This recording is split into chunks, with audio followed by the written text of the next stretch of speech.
sikwazi ukubona ukuthi way forward yini, because noma singakhuluma so uyabona abanye bayathuka babiza abantu ngamagama la ku comment section, which means wrong lento bayenzayo, because into siyifunayo, into yenza indaba zeGugurawindi asiyithi thina singasebenzi ku government, thina sibancane manje, into siyilwela silele ifuture yabantwana bethu.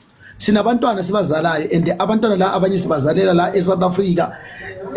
Tomorrow bavuke bangibiza ukuthi kumele ngihambe ngibele emakhaya, umntwana wami masenaye bafuna usivalele lo muntu lo uGrigamba lo, because uGrigamba lo nguyokhoza yonke lento le.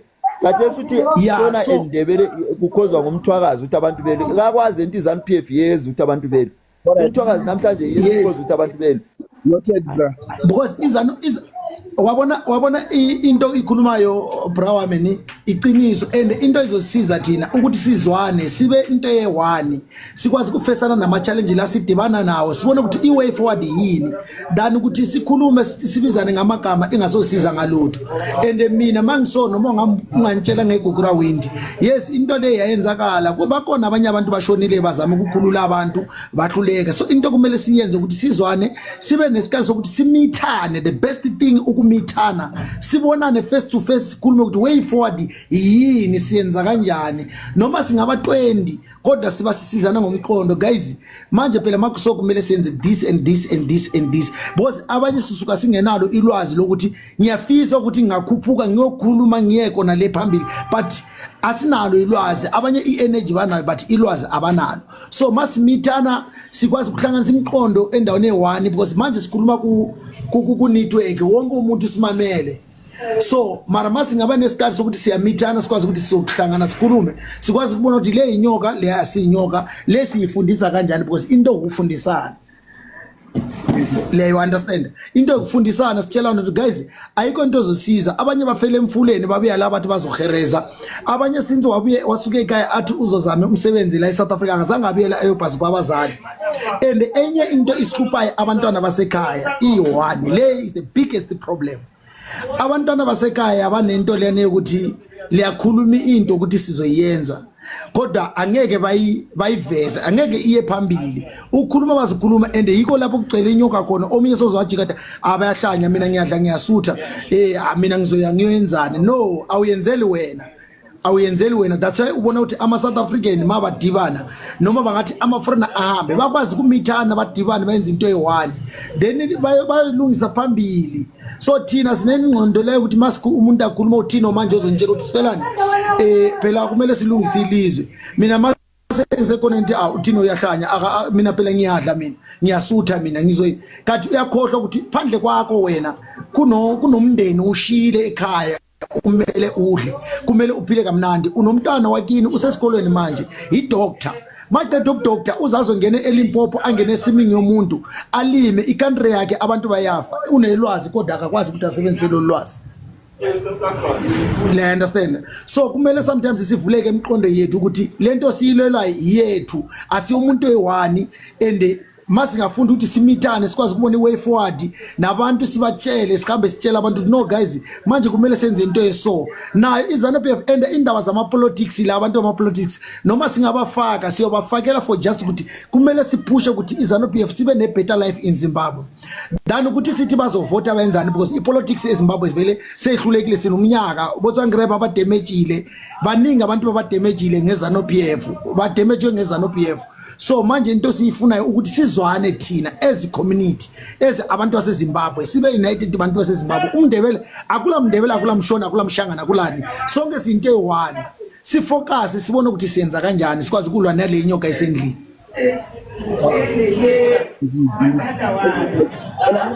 Before we give Oskido, like Zimbabweans who are in South Africa, like guys, number one thing, guys, like Asekele Busela, like let's not do like illegal things, guys. Let's respect South Africans and South African laws as well. You understand? There is this guy who was snatching people's phone. You understand? Let's not do this, and let's give Oskido. After Oskido, we're gonna give Mr. President, then Mama Shares. Bafethu linjani? Mina right nani Nthemba right. Pratino ngizoqala ngikhuluma ngale picture emva kwakho. Yeah. Yeah. So ngicabanga ukuthi akumelanga kube i-topic every year. And I guess, and not I guess, actually, we last year this topic last year January. That means every January kumele sibe lale topic efana naleyo without solution. Angazi ma usayikhumbula wena ukuthi kwahlangana nayo i-topic ebeyifana naleyo last year January. Bekhona i-topic ebeyifana naleyo ngeke ngangena futhi ema group nayo bunye beku bathi bano sama twin ma pressure sama twin ya. Ngeke ngahlangana nayo i-topic efana naleyo. Namanje kusayiyo le topic efana nayo, that means akuna solution kuyo. So ezinye izinto siyazikhuluma ngoba yenzakele after maseyithulile noma sengasa trend ku social media sesiphuma kuyo. That means ayisolvewanga lento leyo. That means lento leyo beyikhulunywa last year January ngesikhathi lezo ukuthi vele abantu babuyela back laba abasebenza khona. So akubanga ne solution. Namanje futhi kusayiyo i-topic leyo futhi. Okay. Ayinayo solution shokuthi. Ngibuye ku bhuti lapha umilitary. Yeah. Ibhlungu kimi bhuti wami ngoba nami ngingathi ngumntwana wase esindebeleni. Ibhlungu ngani ngoba nginokwangena ama live abantu bakithi. Into ebhlungu ukuthi angeke uze ube neqembu lakho noma uze ubusa abantu ungafuni ukuthi bakuphikise, ungafuni ukuthi kube lapha abakubonisa khona, ungafuni ukuthi bakuphikise ukuthi hayi nawe la urongo. Kukhona lapho uthola ukuthi kunokuphikiswana, mase uphikisa wena so ubizwa ngamagama sokuthiwa uthunywa ngabantu basesishoneni orishona. So ubizwa ngalawa magama lawo. So bafethu lizoluza abantu abadinga ukulisupporta lizoba luza ngaleyo ndlela. Indaba ukuthi na uBratino la mayivule i-live so awuchazi ukuthi akumelanga simphikise noma ene topic ayikhulumayo, awuchazi ukuthi akumelanga sithukise. Somphikisa sorry kulomuntu ofonayo masomphikisa engabiza abantu ngamagama. Kodwa ke ibhlungu ebantwini bakithi ukuthi mawuzothi uyamphikisa esekubiza ngamagama ukuthi hayi ungumuntu so are gonna feel wena ngiya requesta manje i-live yakho ngiya requesta manje ubuso uthi khuluma sikuze ukuthi ungumuntu noma ulishona. Abantu bakithi as youth yakomthwakazi sibuyela back emuva, we are not going forward. Sibuyela back once wathi khuluma ngikuzwe ukuthi ungumuntu noma ulishona. Well, we are trying to fix izinto esingazazi ukuthi zayenza zamsayofona. Well, we are trying to fix izinto ezayenzekala singekho thina lezi eziyenza ingxabano phakathi kwamandebele namashona, lezo zayenzakala singekho. We are trying to fix it, but ngiya requesta ukuthi sibe ne topic ubusuthi khuluma sikuze ukuthi ungumuntu noma ulishona. That means we are not fixing anything. Umbisela back, we are not going forward. So how are we going to solve it? Even namanje abantu abahluphekayo lapho, abantu abahluphekayo la eSouth Africa abagijingiswa maybe each and every day ngamapolisa yilabo abantu abaphuwa, laba aba-rich ababuye eZimbabwe bahlala kuma-estate bahleli kahle abana problem. So thina esiphuwa maybe esebenzela u-2000 yithi esihluphekayo. So ngiyabonga isikhathi senu.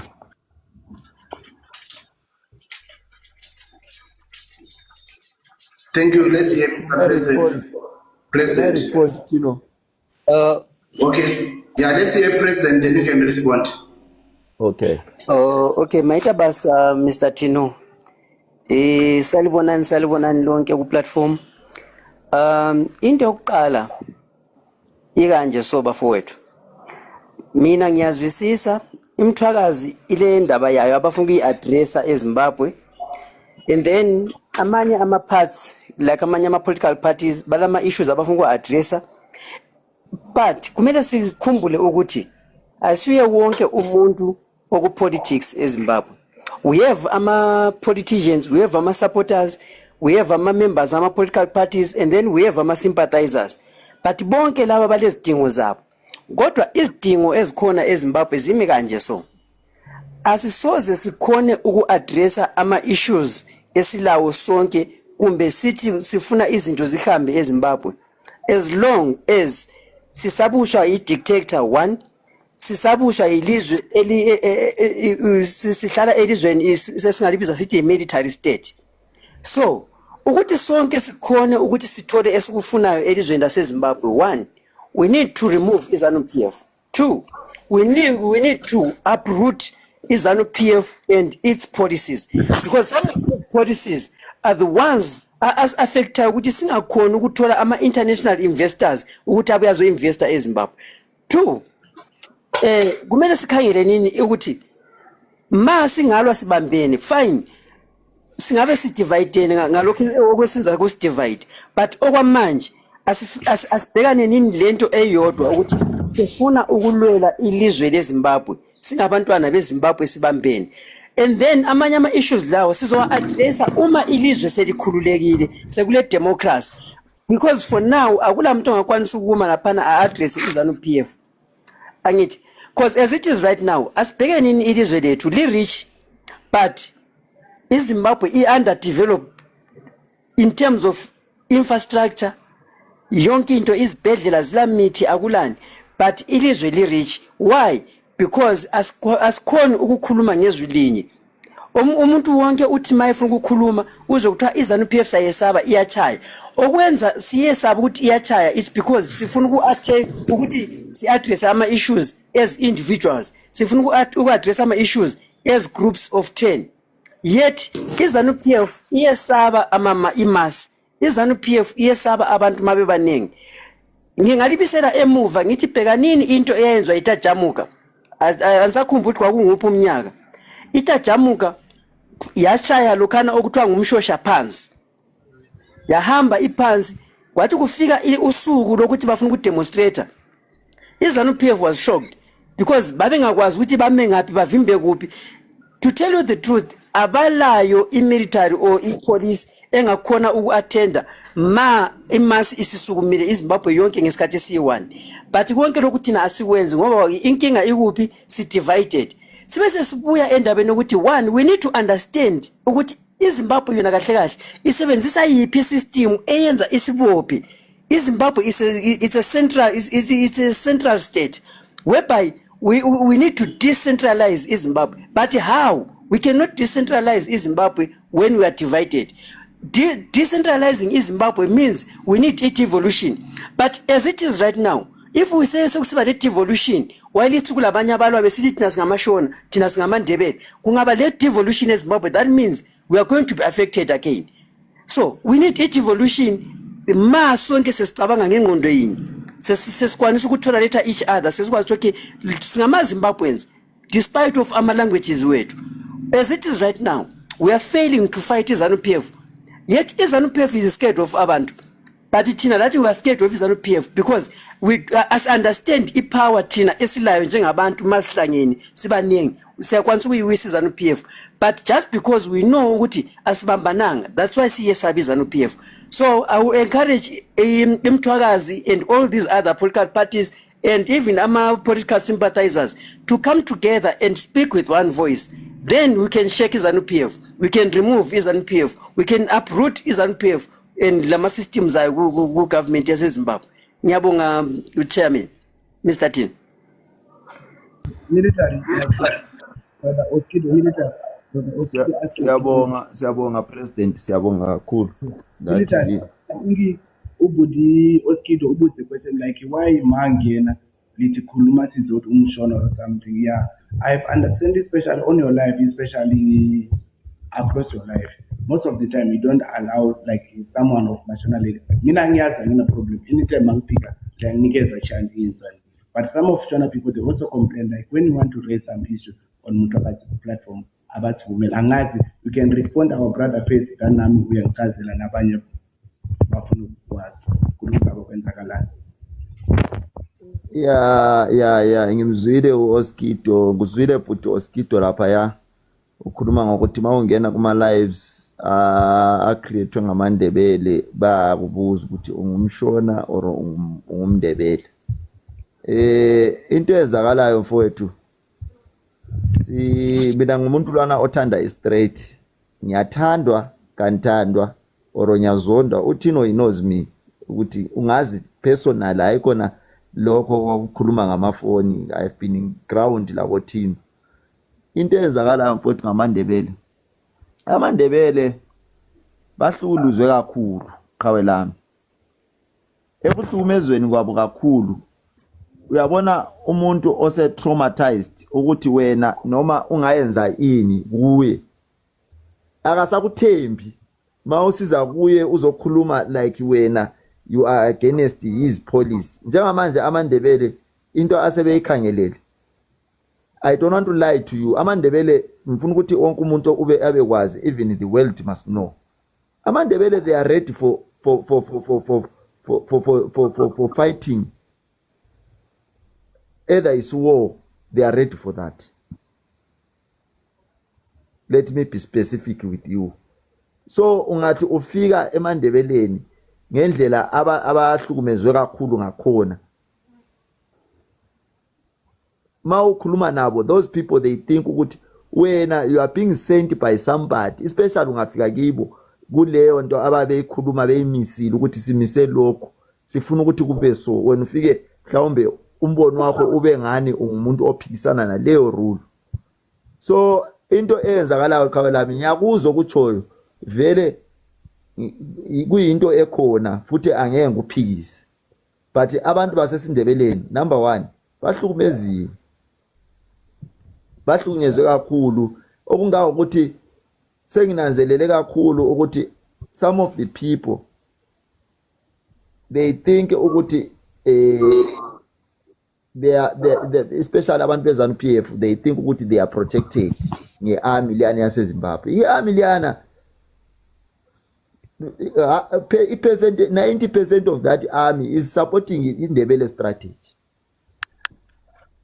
because they know very well ukuthi even them bekhona phana they are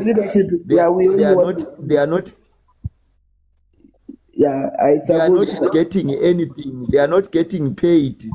So uyabona into engayitsho nje ukuthi wena qhawe lami amandebele nje bangabantu asebehlukunyezwe kakhulu khona kuyani ukuthi ucross ibhoda wela umngcele mawuse ubuyele ekhaya uthathelwe izinto endleleni kuba itrauma vele emuntwini. So wena mawufika kibo uza ngombono wona asebewubona ukuthi lento lena isi enough. Njengakhona lokho anti siyakhuluma manje abantu bathi enough is enough ngento ezanu PF. Angithi mina I understand it, mina ngiyi-one, but when it comes to population yabantu, they will never understand you mawuthi wena let's unite, because they see a Shona person as the same.